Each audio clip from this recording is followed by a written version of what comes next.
कहते हैं ना कि जिंदगी में हम सलाह किससे ले रहे हैं, इससे सब कुछ तय हो जाता है।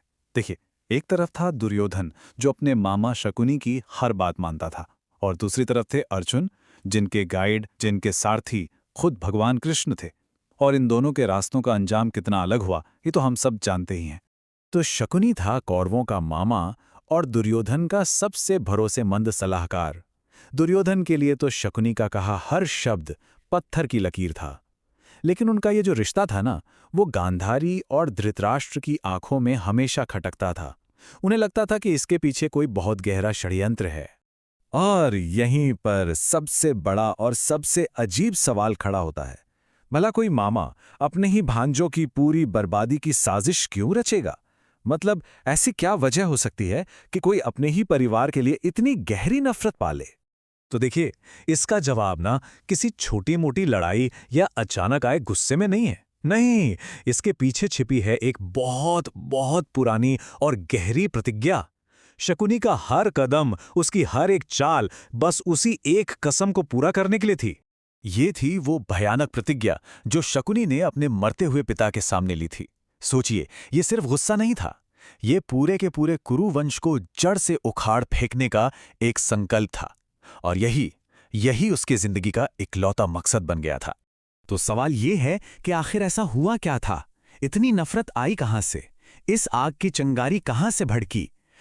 इसकी जड़ें जुड़ी है शकुनी की अपनी बहन गांधारी की शादी से। एक ऐसी शादी जिसने गांधार के पूरे शाही परिवार को बेइज्जत करके तबाह कर दिया।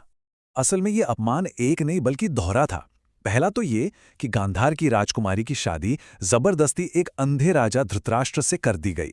पर बात यहीं नहीं रुकी। असली तूफान तो तब आया जब धृतराष्ट्र को पता चला कि गांधारी की शादी उससे पहले एक दोष मिटाने के लिए एक बकरे से हुई थी। बस, धृतराष्ट्र का अहंकार इतना ज्यादा आहत हुआ कि उसे लगा कि उसे धोखा देकर एक विधवा से शादी करा दी गई है। और धृतराष्ट्र का गुस्सा वो तो बस भयानक था। उसने शकुनी, उसके पिता राजा सुबल और उनके सारे बेटों को जेल में डाल दिया। और उन्हें भूखा मारने के लिए हर दिन बस एक मुट्ठी चावल दिए जाते थे, बस एक मुट्ठी। तब राजा सुबल ने एक दिल दहला देने वाला फैसला किया। उन्होंने कहा कि ये सारा खाना सिर्फ शकुनी को मिलेगा, ताकि ताकि उनमें से कम एक तो जिंदा बचे और इस जुल्म का बदला ले सके। और ये पक्का करने के लिए कि शकुनी अपने परिवार की कुर्बानी और अपने मकसद को कभी कभी भी ना भूले, उसी जेल में उसके ही परिवार वालों ने भारी मन से उसका एक पैर तोड़ दिया। वो लंगड़ापन जो हम देखते हैं ना, वो सिर्फ एक चोट नहीं थी, वो उसके शरीर पर एक जिंदा याददाश्त थी जो उसे हर कदम पर हर पल उसके भयानक बदले की याद दिलाती थी। तो जेल से आजाद होने के बाद शकुनी हस्तिनापुर में ही रुक गया। अब वक्त था उस इंतकाम को अंजाम देने का जिसके लिए उसका पूरा परिवार मिट गया था। और इस विनाश लीला के लिए उसने अपना हथियार चुना, चौसर के खेल को और अपने मायावी पासों को।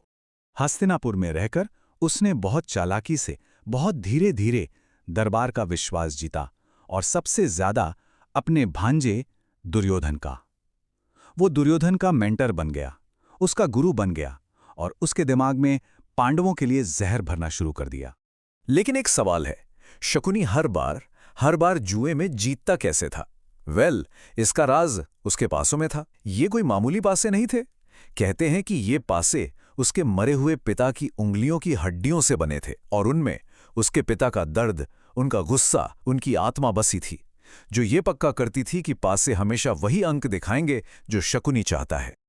और इन्हीं पासों का इस्तेमाल करके शकुनी ने महाभारत के युद्ध की पूरी स्क्रिप्ट लिख दी।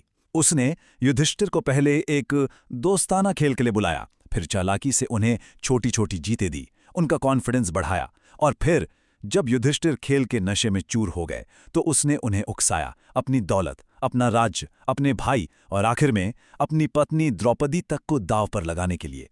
बस इसी एक खेल ने कुरुक्षेत्र के युद्ध की आग लगा दी। लेकिन असली लड़ाई में शकुनी की नफरत का जो असली चेहरा सामने आया, वो और भी भयानक था। वो सिर्फ पांडवों के खिलाफ नहीं था। और ये समझना सबसे जरूरी है, शकुनी के लिए दुर्योधन भी सिर्फ एक प्यादा था, एक कठपुतली। उसकी असली दुश्मनी पूरे के पूरे कुरुवंश से थी, कौरव और पांडव दोनों से। उसकी नजर में उसके परिवार की मौत के लिए ये सब जिम्मेदार थे। उसका मकसद दुर्योधन को जिताना था ही नहीं, उसका मकसद था दोनों को आपस में लड़वाकर पूरे खानदान को खत्म कर देना। और आखिरकार युद्ध के 18वें दिन इस कहानी का अंत हुआ, जब पांडव भाई सहदेव ने शकुनी के बेटे उलुक को मार गिराया। तो शकुनी गुस्से से पागल हो गया और सहदेव पर हमला कर दिया। लेकिन सहदेव ने उस प्रतिशोध के रचयिता का सिर धड़ से अलग कर दिया और शकुनी की कहानी हमेशा के लिए खत्म हो गई। शकुनी की ये पूरी कहानी हमें एक बहुत बड़े सवाल के सामने लाकर खड़ा कर देती है। हाँ, उसने अपने परिवार के साथ हुए अन्याय का बदला लिया, लेकिन उस बदले की आग ने एक पूरे वंश को, सब कुछ को जलाकर राख कर दिया। तो क्या बदला लेना कभी सच में न्याय हो सकता है? इस पर सोचिएगा जरूर।